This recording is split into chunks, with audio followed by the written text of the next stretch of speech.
Good afternoon everyone, welcome to my YouTube channel, or welcome back to my YouTube channel if you've watched my two previous videos. This is a video that's going to be a little bit different. It's going to be me talking to the camera, so it might be a little bit boring for some people, but for people that are about to embark on their flight training or are just interested in what I'm doing, hopefully this gives you a little bit of insight into my course and my training so far and what's to come as well. Today I'm sat down at Shoreham Airport, which is the airport I'm training at. I was supposed to be going up to do a circuits lesson, my first circuits lesson on this course, but we've got a really bad crosswind that's very gusty as well, so we're not going to go flying today. Hopefully the wind improves over the next couple of days and I'll get that lesson done.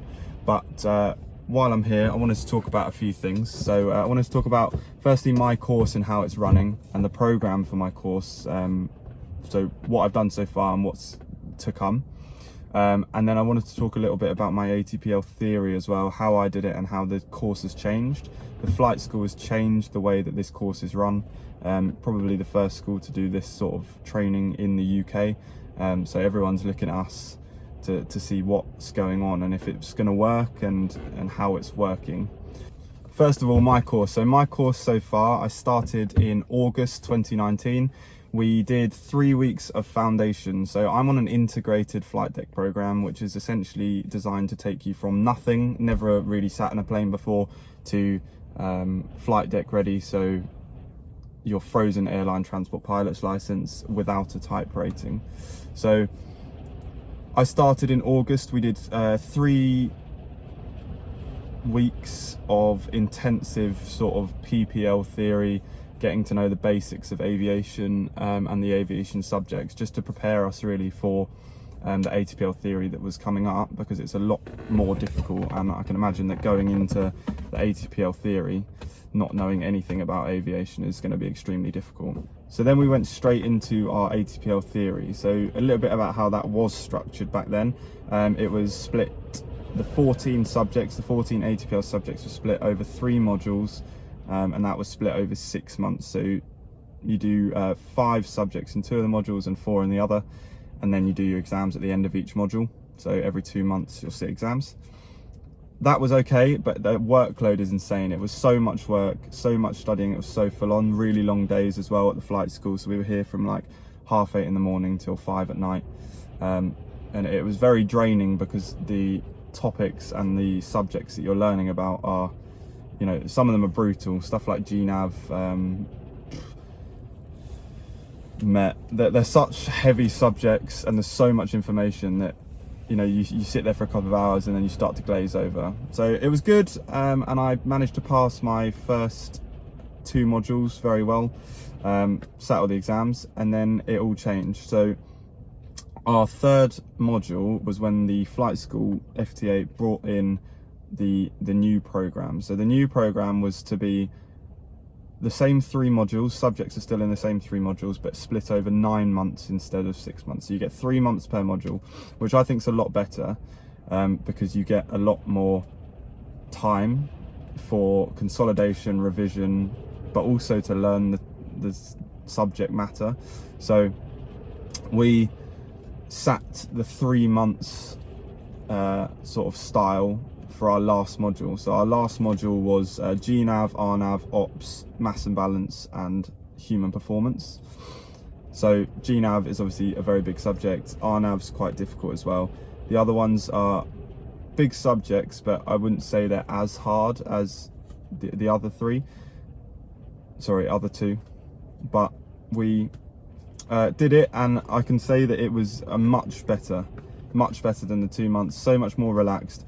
You're not going home and having to, you know, literally eat dinner and sit down and revise constantly, every day, all day. You know, it was a lot more relaxed, but I think I learned a lot better. My learning environment was better. You know, it was more chilled out, but still very full on. So that was different, but it was very good. I just wanted to go over what the 3 modules were split into. So module 1, we had both of the comms, so VFR and IFR comms, meteorology, air law, and aircraft general knowledge. Module 2, we had flight planning, performance, principles of flight, and instruments. And then module 3, which was the one that we had the 3 months for, was GNAV, RNAV, ops, mass and balance, and human performance as well. So I think it's quite good because I managed to see both sides of the training, and then we could give quite good feedback to the school about how we felt going from 2 months to 3 months. Obviously it adds an extra 3 months onto your ground school training, but trust me, it is worth it. It makes it a lot easier compared to what it was. Don't get me wrong, it's not easy, but it makes it easier than it was. We've also at the flight school been given the CAE Oxford computer-based training package as well, so that's part of the course fee, the ground school cost. So we use that alongside training. So once we finish a topic in class, we'll go home and we'll be allocated CBTs for the evening. We'll be given the CBT for that subject, and we have to watch that, and then there's little quizzes and questions at the end, which is really good. That was another, you know, input of, well, another angle to the approach of training, because obviously people don't learn in the same ways. Everyone learns differently.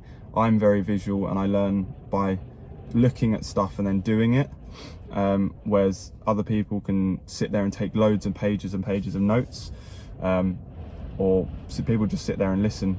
But I prefer to watch, listen, and then do. And I think that's the approach that a lot of people take, especially with the question banks. I'm going to come on to question banks in another video, or at the end of this video if it's not too long, how I used them and how I think they should be used to your advantage. There's a lot of people that will learn the banks off by heart, and it's not good, because if you get in the exam and you've got new questions, they can put new questions in, and you know, you don't know what you're talking about. You don't know the actual topic or the actual subject. You've just learnt the answers to the questions or the key words that they're going to ask you. Then you're going to be screwed. So we'll go through that at the end or in another video, but we'll see how long this one lasts for, or if people start to get bored. My course is running very well. It's going very well. Obviously we've had the coronavirus, which meant the flight school was closed for sort of 3 months. I didn't get to sit my last set of exams, which was module 3, due to the coronavirus. The exam centres were closed in the UK, as I'm pretty sure they were everywhere. So I'm still waiting for bookings to reopen for those, but I've finished my ground school. So instead of doing the 6 months, I did 7 months, because obviously the last module had a month added on. And I've now moved on to the flight stages. This is my end of my first week back, or start of the second week. I did 4 days flying last week, and I did 2 lessons a day. So we got through to lesson 8. And then I did a introduction to IFR flying yesterday. Obviously I was supposed to go into the circuits today, but it is shocking. Yeah, it's ridiculously windy. You might be able to see it, you know, shaking around, or hear it. There's a twin about to go up, but obviously they're a little bit more sturdy and they can handle the wind a little bit more, especially not in the circuit. So we'll see how it goes. Hopefully it improves over the next couple of days, but we'll see. It might be next week before we get into the circuit properly, but fingers crossed. So the way the flying training's done here, it's split into 4 phases. Phase 1, 2, 3 and 4, obviously. Phase 1 is basically all your introduction to PPL stuff. So we do you know, straight and level, descending, turning, all that stuff, basic flight skills that you have to get nailed to carry on through the rest of your flight training. Phase 2 is a lot more solo stuff. So at the end of phase 1, I think it's flight 11, you go solo. So obviously that's just a solo circuit. Then you've got some consolidation after that, and then you start off with your solo circuits sessions, your hour solo circuit sessions, and solo general handling as well, before you start doing some navigation stuff as well, VFR nav. I think on my course we graduate with 150 hours, which is sort of, you know, what the airlines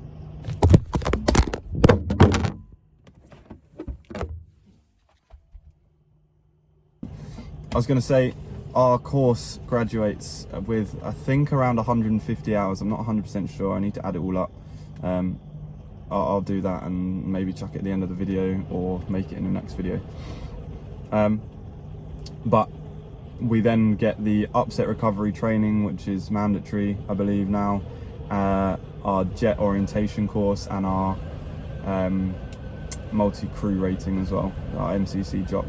So the only thing you don't get from this course is your type rating, which, you know, hopefully airlines will start sponsoring. I'm not sure how the airline industry is going to be after everything corona.